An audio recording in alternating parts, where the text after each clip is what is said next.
You just crossed over into the female zone.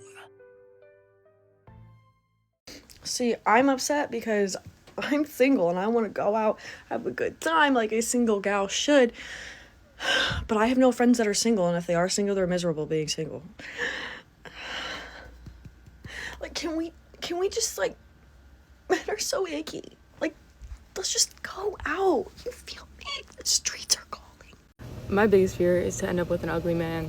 And then for, like, my old hoes and old foes to laugh at me.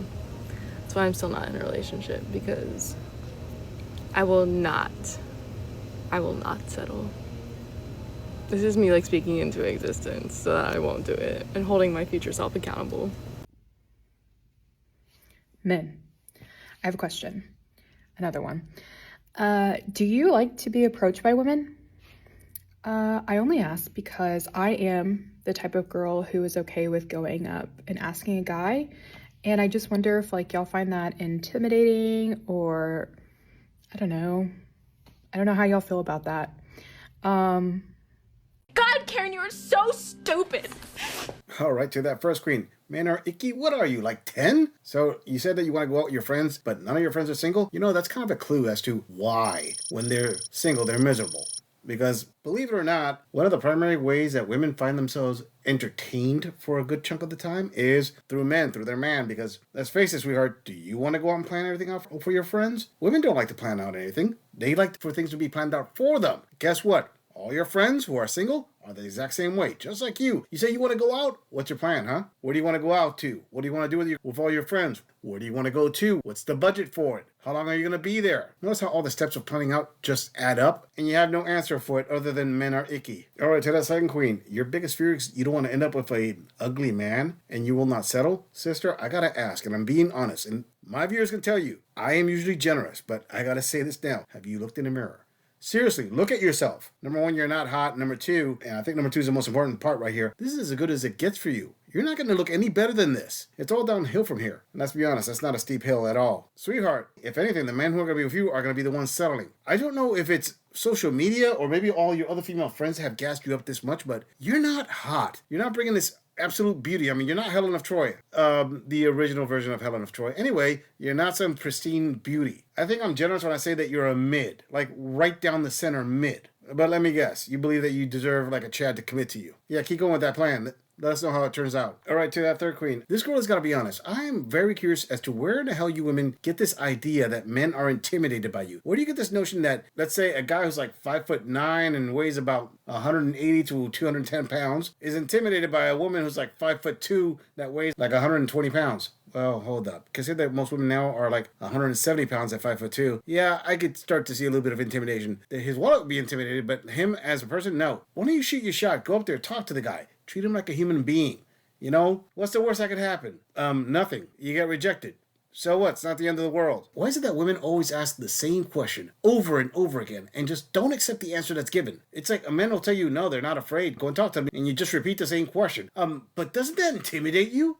Aren't you intimidated? Why are men so intimidated? Sweetheart, why don't you check into reality? Start there. It'll help you out. Before we move on, I want to say thank you, fam, to all of my subscribers for supporting this channel. I truly appreciate all of you who leave comments, who like my videos, and share them on other social media platforms. I truly gotta say thanks, fam. If it wasn't for you, I wouldn't be here. And for those of you who haven't subscribed yet, I thank you for tuning in, and I hope you decide to hit that subscribe button. Moving on! I would like for women to understand that there are deeply progressive, liberal, woke people who have a hydro flask covered in every single political project that you can think of. So that they can always let people know they're on the right side of an issue. People who will go on 60-day food strikes because a random employee at the local Ben & Jerry's said that they don't really mess with left-handed people. They take it that seriously. They're gonna advocate for anything. But bring up feminism. Like, you think I'm joking. Bring up like the amount of conversations I've had with hyper woke individuals, and when I talk about feminism, when I talk about the state of women, they're like, error 404 sign. Cannot compute what I'm talking about. They're, oh, it's the white feminist. Oh, I don't really talk about like the white feminists. Like, they're always just like making shit about them, like this, that, and the third. Like, yes.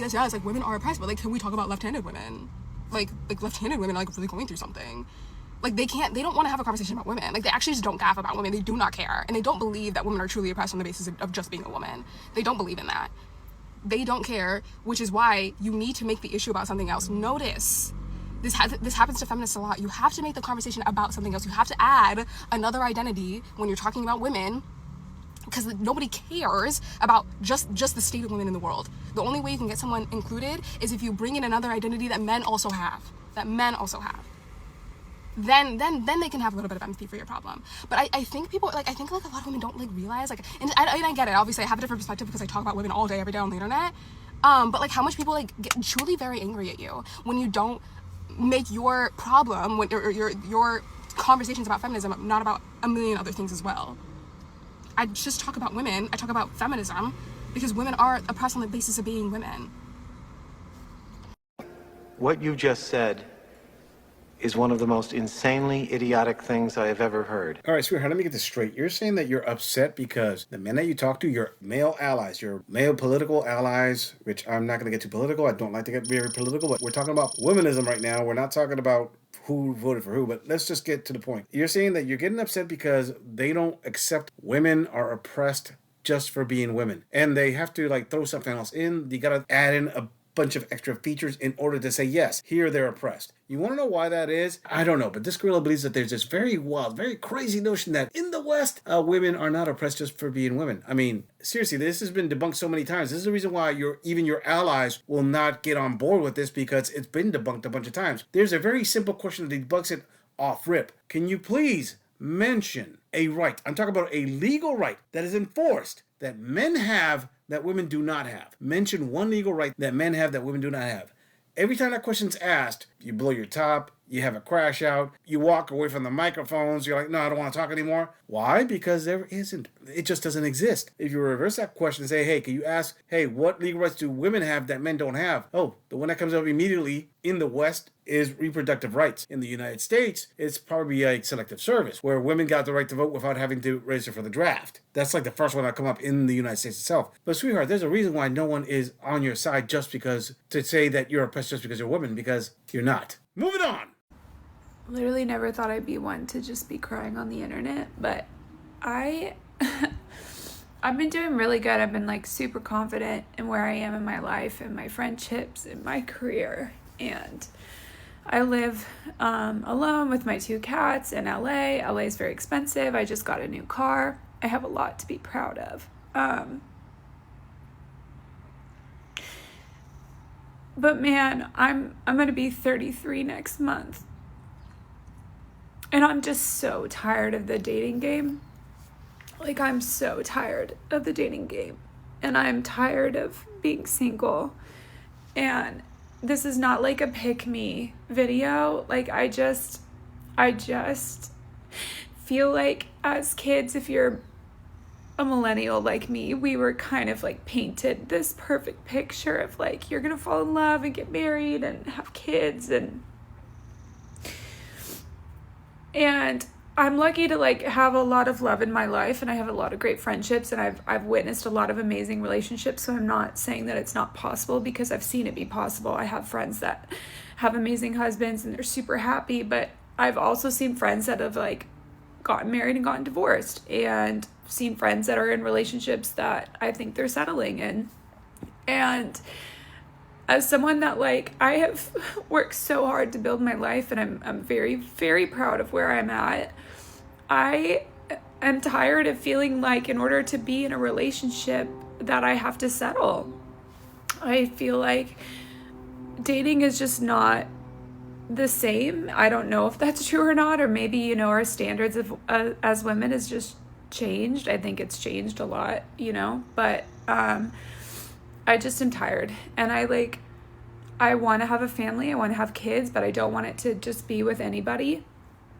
I want it to be with someone that I'm proud of and someone that I admire, and I want to be with a partner that it feels equal, and it doesn't feel like I have to, like, chase somebody, or feel like I'm putting in more effort, or feel like I have to compromise on my boundaries and the things that I want in order to be in a relationship.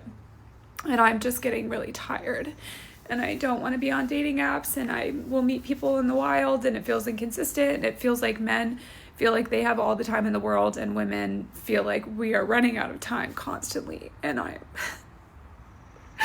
I'm just really tired of it all. And every other day I'm like super confident. For some reason today, I'm not feeling that great, but I feel like every other day I'm like, yeah, I'm super happy being single. Like, I'm so happy by myself. And I am, like, while that is true, I feel very secure in who I am. I equally just yearn for that love and that partnership and that feeling of you finding your best friend and feeling safe. And I feel like that lack of safety in a relationship is something that I haven't found. And I was dating somebody recently, and like, I thought I had found it, and I was very wrong. And sorry, it feels so gross. And I'm not trying to like sound jaded, but I just am starting to feel like, okay, maybe it's not in the cards for me. And it sucks. It really sucks to like want something really bad and feel like you have a lot of love to give and a lot to contribute to a relationship, and just feeling like, I don't know if it's out there. Like, maybe that's just not God's plan for me. I don't know. But yeah, anyways, sorry, I'm just ranting. I don't know if anybody else is feeling this way, but I'm really tired. OMG, we have another one here who she said that she is 33 years old, another post-war queen, just recent smashing, I guess, or a couple years ago. And she said that she never thought she was going to be the one crying on the internet. But here she is, crying on the internet. It's amazing how a wall smashing changes the uber strong independent, I don't need no man, I could date like a man, I could be happy on my own, to the, oh dang it, I got like maybe 10% of my eggs left. No kids, no family, no husband. And yeah, I can be proud of myself of all this stuff that I'm paying for, but you know, I'm kind of tired of paying for it. It would be awesome if there was a man in my life helping me pay for all this stuff. So yeah, sister, let me just say it. What you're going through is nothing new. Millions of women have gone through it before, especially in the United States, and millions more are going to go through it after you. It's real simple. You see, it isn't when an ideology, usually the ones that you pick up in college from your womanist professors, clashes with this little thing we call reality. And it takes about a decade for this to happen, specifically around the time when you realize that your biological clock is ticking, as you said. Men have all the time in the world. Not really. Men don't have all the time in the world, even though they can have kids up until they're 80. But in reality, most men will cut off the baby making by around their mid-40s. Some will happily have kids up in their 50s. There are cases like that, but the vast majority will decide, nah, by 45, I'm done. But I guess this is the stage of your life that you're going to decide that, OMG, I always said I wasn't going to settle. Maybe I should start settling. Or in other words, you realize maybe the guys that I want have got to settle for me. Now that's a lot of damage! I'm just saying, if you enjoy this audit, click on the video in the end screen for more content. If you would like to support the channel, please follow the link in the description to donate to our beer fund. Or like, subscribe, and share this video on other social media platforms. If you agree or disagree with anything about this audit, please let us know in the comments. I'm going to leave this audit right here. I'll see all of you in the next episode.